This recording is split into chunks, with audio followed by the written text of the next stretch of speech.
There is a particular kind of frustration that doesn't announce itself loudly. It doesn't arrive as a crisis. It settles in quietly. The way a room gets colder without you noticing the temperature drop. You only realize something has shifted when you find yourself sitting somewhere familiar, feeling something you felt before, wondering how you ended up here again.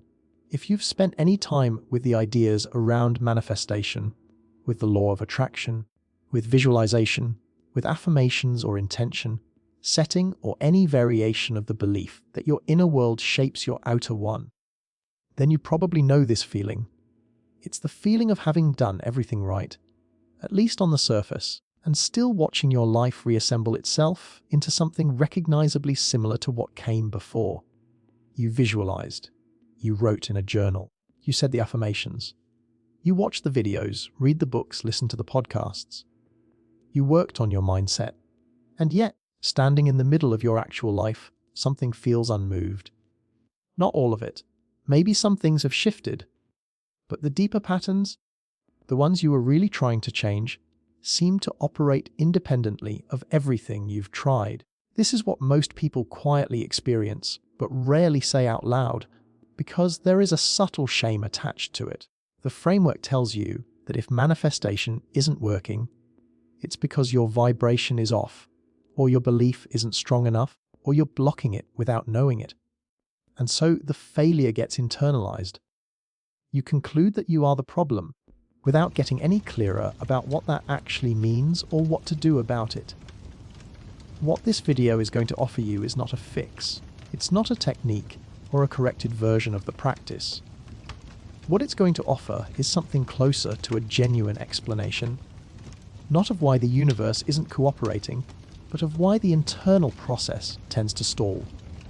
Because when you understand what's actually happening beneath the surface, the frustration begins to make a different kind of sense.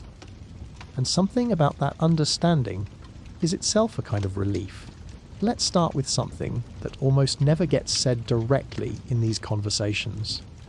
The reason manifestation often feels like it's failing is not that your thoughts aren't positive enough.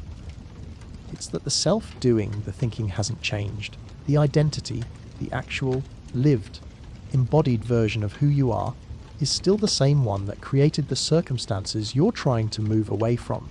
And that identity operates far more powerfully than any thought you consciously choose to have. This is the distinction that most of the popular material glosses over, and it's the one that matters most. There's a difference between having a thought and being a person. You can think the thought, I am abundant, while being a person who, at every level beneath conscious awareness, still experiences the world through the nervous system of someone who doesn't have enough. Those two things can coexist in the same mind, in the same body, at the same moment. And when they do, it's not the conscious thought that drives behavior. It's the identity. Think about what identity actually is. It isn't the story you tell about yourself. It isn't even the beliefs you claim to hold. Identity is the sum of all your habitual ways of perceiving, interpreting, and responding to the world. It's the lens through which experience is filtered before you're even aware you're filtering it. It's the baseline emotional state your body returns to, regardless of what you're thinking. It's the automatic decisions you make 100 times a day, the ones that feel so natural you don't experience them as decisions at all. Your identity is the thing that wakes up with you in the morning before you've had time to do your affirmations. It's the thing that interprets the ambiguous email as a threat.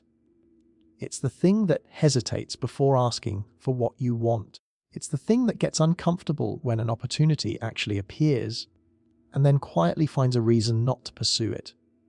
Identity is constant, consistent, and largely invisible, which is exactly what makes it so influential. Now here is where this becomes genuinely interesting rather than just psychological. Most manifestation practice works at the level of thought. You choose better thoughts. You visualize desired outcomes. You try to feel positive emotions. And all of that is genuinely useful up to a point. But thought operates at the surface of the mind. Identity lives in the depths. And the depths tend to win. There's a way to picture this that might be helpful. Imagine the mind as having two levels. The upper level is where conscious thought happens. This is where you do your journaling and your affirmations and your visualization. It's the level you have some deliberate access to. The lower level is where identity lives. It's where your nervous system's threat assessments happen, where your emotional defaults are stored, where your assumptions about yourself and the world run quietly in the background like software you forgot you installed. The lower level is not interested in your conscious preferences. It is interested in consistency. It is always trying to recreate the familiar.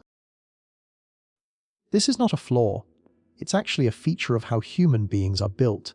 Consistency feels safe to the nervous system. The known, even when it's painful, is more manageable than the unknown. Your system has survived everything you've lived through so far by being the way it is. It has no particular reason to change, and in fact, it will resist change, because change is registered as a form of danger, even when the change is ostensibly positive. This is why people so often self-sabotage. Not because they secretly don't want what they say they want, but because the version of themselves that would actually have those things is unfamiliar. And unfamiliar, at the level of the nervous system, feels wrong before it feels right. So what happens when someone begins a manifestation practice without addressing this? They engage the upper level of the mind enthusiastically. They fill journals with intentions and desires. They build vision boards. They practice gratitude. They do the work, or what feels like the work. And meanwhile, the lower level continues operating exactly as it always has, continuing to generate the same emotional baseline, the same automatic interpretations, the same behavioral patterns. The upper level is trying to build a new house, while the lower level is quietly, persistently demolishing it. This isn't cynicism about manifestation. The core insight behind these ideas, that your internal state influences your external reality, is not wrong. It's just incomplete in the way it's usually presented. The internal state that actually matters is not the one you perform during your morning routine. It's the one that hums along continuously beneath it. And this brings us to something that almost no one discusses directly in these spaces, which is the difference between intellectual belief and embodied belief. You can intellectually believe something and have your body disbelieve it completely. In fact, this is one of the most common experiences in any kind of personal development work. Someone reads about abundance and understands the concept. They can articulate it. They agree with it philosophically. And yet, their body, their nervous system, still lives in the emotional reality of scarcity. They still feel the low, great anxiety when money gets tight. They still feel the constriction in their chest when they think about asking for more. They still feel the quiet desperation when things don't move fast enough. Intellectual belief is held in the thinking mind. Embodied belief is held in the body, in the nervous system, in the emotional patterns that were formed long before any of these ideas were encountered. And those two kinds of belief can point in completely opposite directions. Affirmations often fail here, not because they're a bad idea, but because they're applied at the wrong level. When someone stands in front of a mirror and says, "I am worthy of love and success," while their nervous system is running the background program of, "You're not enough," the affirmation doesn't replace the deeper program. It just adds a layer on top of it. The deeper layer is older, more emotionally charged, more thoroughly woven into the fabric of who that person understands themselves to be. It does not yield to repetition alone. What would actually create embodied belief is a different kind of experience. Not a thought held in mind, but a felt sense, something that registers in the body as real, not just as a concept. This is the kind of shift that tends to happen when someone's life actually changes in some meaningful way. The belief doesn't produce the change so much as the change produces the belief. And the belief then produces more change. But catching that cycle at the beginning, initiating it from the inside without any external evidence to lean on, requires something more fundamental than thinking new thoughts. It requires becoming, however partially and imperfectly, a different version of yourself. Not just thinking from the perspective of that version, actually inhabiting the emotional reality of that version consistently enough that it begins to feel like home. This is where the work gets genuinely difficult, and also where most people quietly turn away from it. There is something much easier available, and it presents itself as the real thing. It presents itself as growth and spiritual development and inner work. But it is, in many cases, something else entirely. It is the consumption of content about transformation as a substitute for the experience of transformation. This is worth sitting with, because it's one of the most pervasive dynamics in the entire personal development space, including everything in the manifestation world. There is enormous comfort to be found in listening to a podcast episode that explains exactly why your life hasn't worked out the way you wanted. There is a genuine relief that comes from hearing someone articulate the patterns you've been living in. There is something that feels like progress in learning a new framework, a new vocabulary, a new way of thinking about your inner life. But comfort and relief and the feeling of progress are not the same thing as actual change. The insight is not the shift. The map is not the territory. You can spend years in the territory of learning about inner work without ever actually doing it, because the learning itself activates enough positive feeling to satisfy the appetite for change without requiring the discomfort of actual transformation. And this creates a particular kind of trap, because the more you learn, the more sophisticated your understanding becomes, and the more you can explain why you are the way you are. You can trace your scarcity mindset back to your childhood. You can identify your attachment style and connect it to your relationship patterns. You can understand your nervous system responses in clinical detail.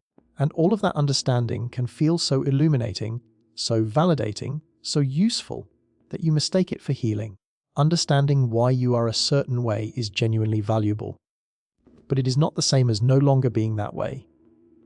The explanation is not the liberation. And here is something that goes even deeper, something that is rarely said so plainly in these conversations. A great deal of what passes for spiritual practice can be a very elegant form of emotional avoidance. This is not a criticism of spirituality. The contemplative traditions carry genuine wisdom. But in the popular manifestation culture specifically, there is a pattern that bears examining. When someone feels fear, they work on raising their vibration. When they feel grief or anger or shame, they try to move through it quickly to get back to positive emotion. When they feel stuck, they consume more content. When they feel uncertain, they try harder to trust the universe. And none of that is wrong, exactly. But taken together, what it often amounts to is a highly developed system for avoiding the actual emotional experience of being human.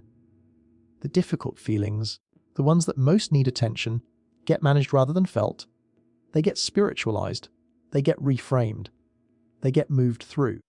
And because they're never fully felt and processed, they continue to live in the body, in the nervous system, quietly shaping every response, every decision, every perception, every experience.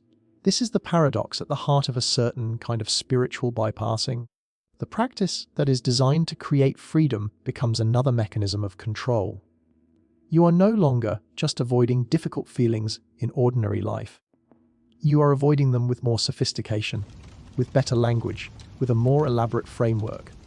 But the avoidance is still avoidance, and the body keeps score. That's not a metaphor. The emotional experiences that don't get processed don't disappear. They settle into the tissue. They express themselves as tension and resistance. They show up as the same fear wearing a different situation's clothing. They recreate, again and again, the emotional reality they were formed in, because that's what unprocessed emotion does. It loops.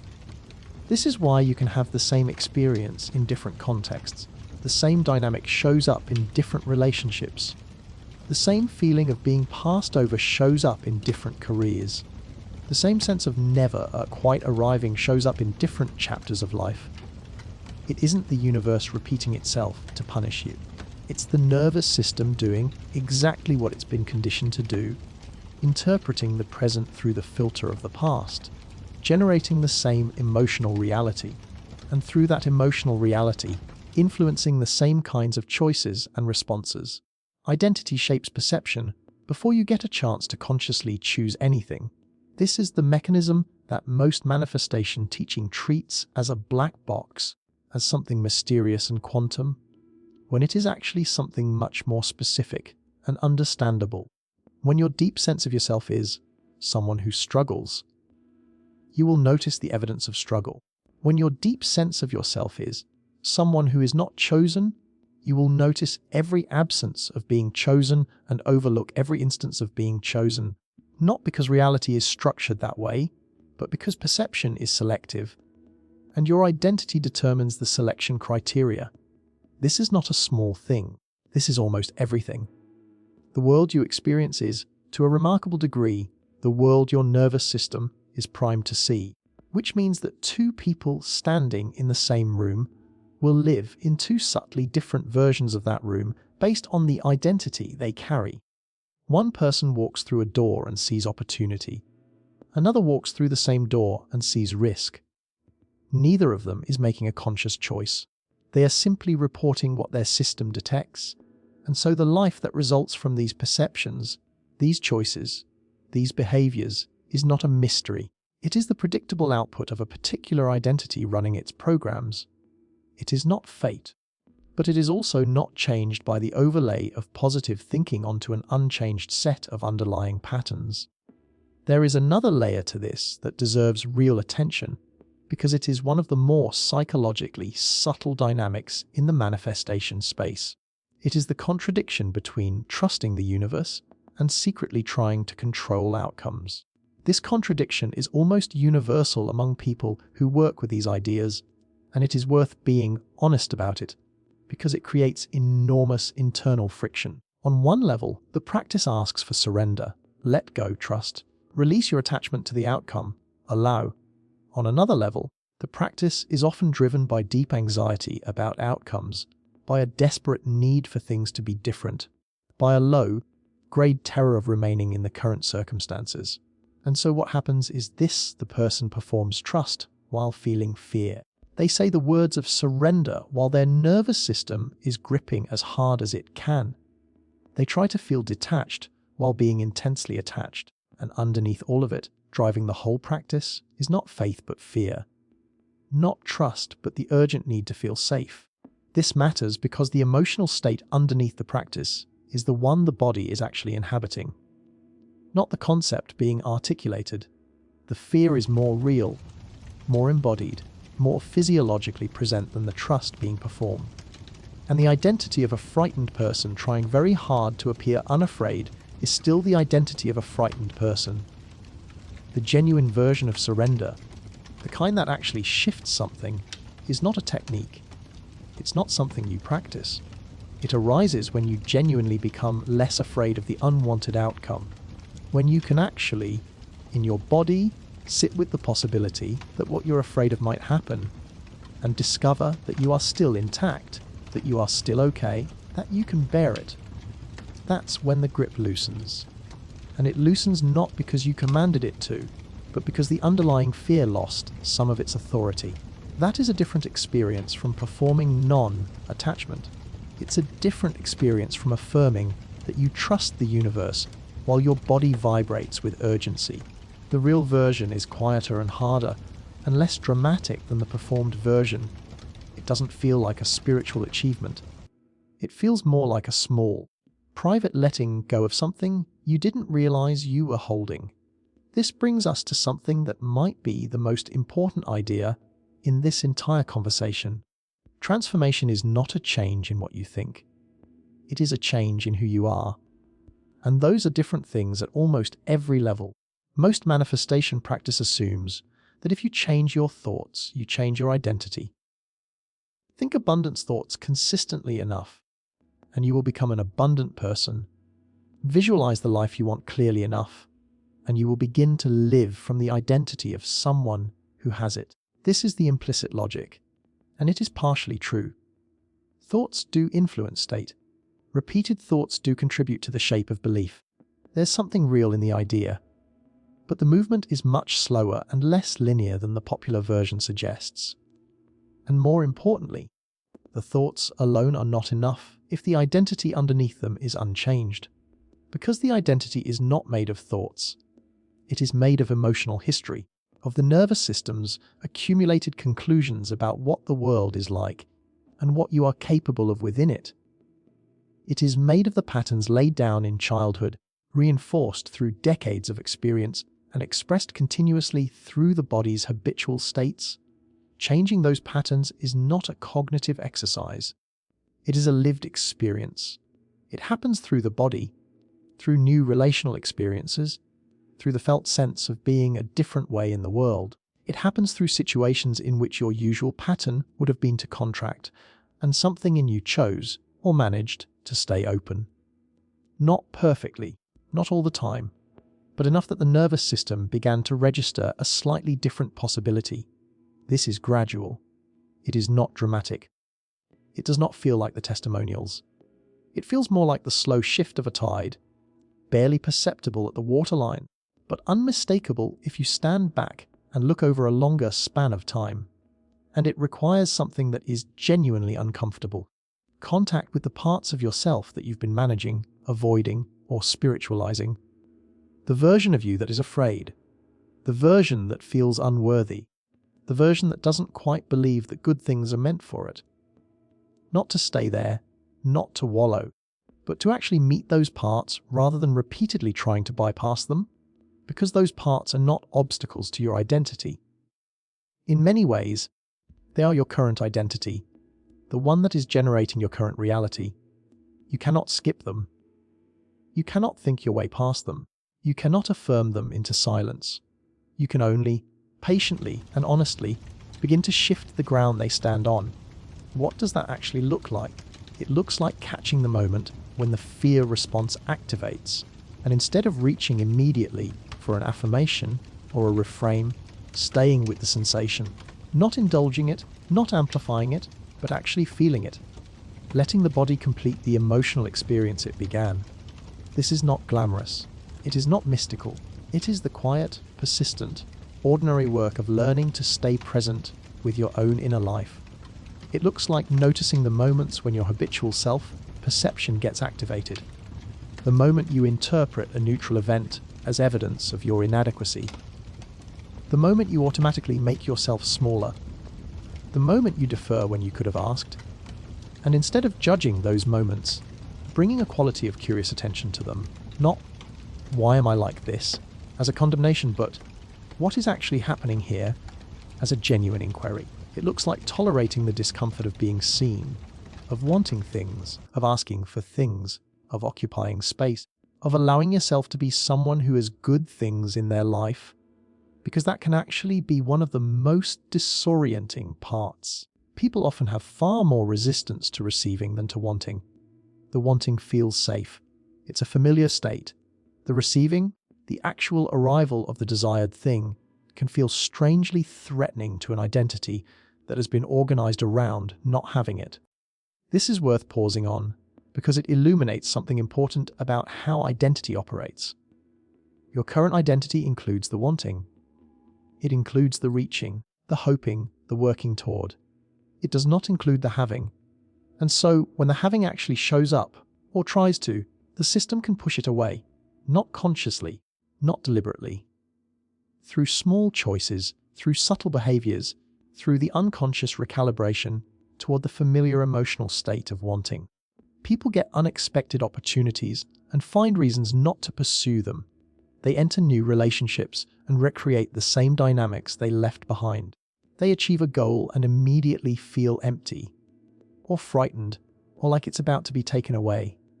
They receive compliments and discount them. They get what they asked for and can't settle into it. All of this is the identity asserting its coherence. Staying the shape it has always been.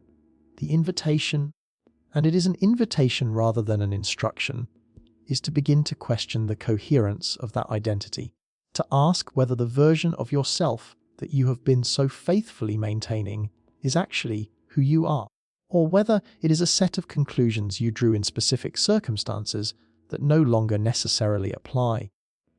This is where something subtle and important becomes possible. Not through any technique or practice in particular, but through a shift in perspective that begins to take hold when you have genuinely understood what's been happening.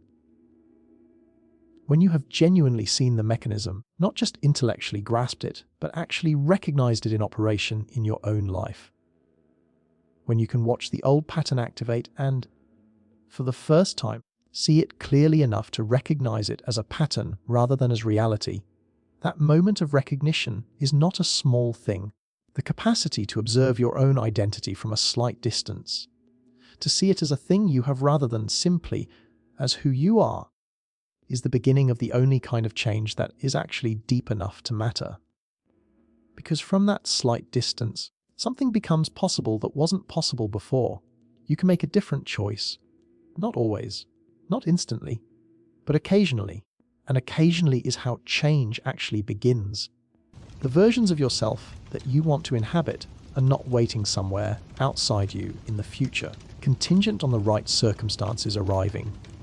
They exist as possibilities within the same system that currently generates the familiar version. They are not distant. They are dormant. The conditions under which they would become active are not primarily external conditions. They are internal ones. The question is not when will my life change so I can finally be that person. The question is what would it feel like to be that person now, not as a performance, not as an affirmation, but as a genuine, however brief, lived experience. Because the nervous system learns from experience, not from instruction. If you want to become someone who feels at home with abundance, your nervous system needs the actual felt experience of being at home with it. If you want to become someone who trusts themselves, your nervous system needs actual experiences of trusting and being right. These things don't require waiting for some dramatically transformed version of your life. They can be cultivated in ordinary moments, in small choices, in the decision to stay a little longer in an uncomfortable feeling, rather than immediately managing it, in the decision to ask for something rather than quietly hoping, in the decision to accept a compliment without deflecting. Small moments of being a slightly different version of yourself, held consistently over time, are actually how identity shifts. Not through enormous breakthrough experiences, though those can happen. Through the accumulation of small moments of genuinely inhabiting a different way of being. This is patient work. It is not the kind of work that generates testimonials or dramatic before and after stories. It is quieter than that. It is the work of becoming, which is always slower and more organic and less linear than we wish it were, and there is something to be said for making peace with that pace. Not as resignation, but as a genuine recognition that you are not broken, that the process is not broken, that the difficulty you've experienced is not evidence of failure, but of the actual depth and complexity of what it means to change at the level of identity. You are not doing something wrong. You are doing something genuinely hard without quite understanding why it was so hard. What changes when you genuinely understand this is subtle but real. The urgency shifts. The grasping loosens slightly. Not because you care less about what you want, but because the relationship with it changes. You begin to approach your own inner life with a little more patience, a little more curiosity, a little more honesty. You stop performing transformation and start, however haltingly, actually engaging with it. And you begin to notice something. The parts of yourself you've been trying to skip past, the fear, the unworthiness, the old conclusions about what's possible for you. They don't actually need to be transcended before you can move forward. They need to be acknowledged. They need to be seen, not with judgment, but with something closer to compassion, the kind you might extend to someone else who is carrying what you've been carrying. Because the part of you that believes it's not enough, that braced against failure, that learned to manage and control because it didn't feel safe to trust, that part made sense in the context that formed it. It was a reasonable response to specific experiences. It was trying to protect you. It was doing its best.